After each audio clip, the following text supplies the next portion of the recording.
సిల్వలో ప్రాణం పెట్టినటువంటి దినము గుడ్ ఫ్రైడే.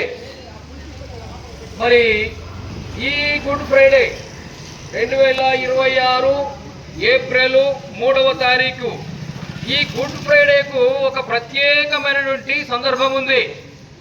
ఎందుకంటే క్రీస్తు శకము 33వ సంవత్సరము ఏప్రిల్ 3వ తారీఖు యేసు ప్రభువారు సిలువ వేయబడ్డాడు.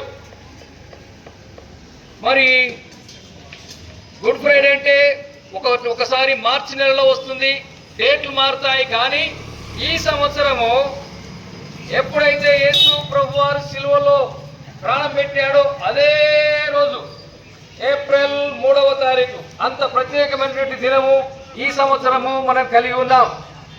ప్రియమైన వల్ల గుడ్ ఫ్రైడే అంటే శుభ శుక్రవారము.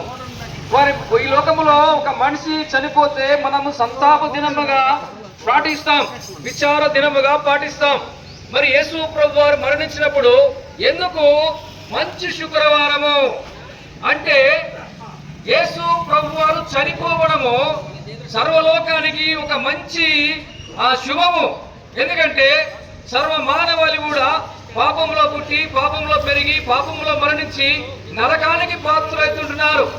మరి దేవాది దేవుడు మానవుడు నరకానికి పోవడం ఇష్టం లేక ఆ మానవుని కొరకు పరలోకాన్ని విడిచి మానవుని రూపంలో ఈ లోకానికి వచ్చి కలవరి శిలువలో మనందరి కొరకు ఆయన ప్రాణం పెట్టాడు. ఆయన ప్రాణం పెట్టడము, ఆయన శిక్షింపబడము, ఆయన చనిపోవడము సర్వ మానవాళికి కూడా ఒక శుభ సూచకము, లోక కళ్యాణము. అంటే అందరికీ ఒక రకమైనటువంటి విడుదల, విమోచన, సంతోషము, సమాధానము, నెమ్మది. అందుకనే ఈ శుక్రవారాన్ని శుభ శుక్రవారము అంటారు. ప్రేమ వల్లరా దేవుడు లోకాన్ని ఎంతో ప్రేమించాడు. ఆయన ప్రేమ ఎలాంటిదంటే మానవుని కొరకు మరణించాడు. ప్రేమ అంటేనే మరణించడం. ఈ లోకంలో ప్రేమ అంటే మానవుల ప్రేమ, అన్నదమ్ముల ప్రేమ, అక్కజల్లుల ప్రేమ, ప్రియుడు ప్రియురాల ప్రేమ, రకరకాల ప్రేమలు అనుకుంటారు. కానీ ప్రేమ అంటే మరణించడం. అందుకనే దేవుడు మానవుని ప్రేమించి మానవుని కొరకు ఈ లోకానికి వచ్చి తన ప్రాణం పెట్టాడు. ఆ విధంగా తన ప్రేమను వెల్లడి చేశాడు. కాబట్టి ప్రియమైన వారరా, మరి దేవుని ప్రేమను మీరు తెలుసుకోవాలంటే సమీపంగా ఉన్నటువంటి మరి ప్రార్థనా మందిరాలకు వెళ్ళండి, దేవుని గురించి తెలుసుకోండి. మీరు కూడా పాపంలో నుంచి మరి శాపంలో నుంచి సమాధానం లేని స్థితిలో నుంచి విడుదల పొందండి.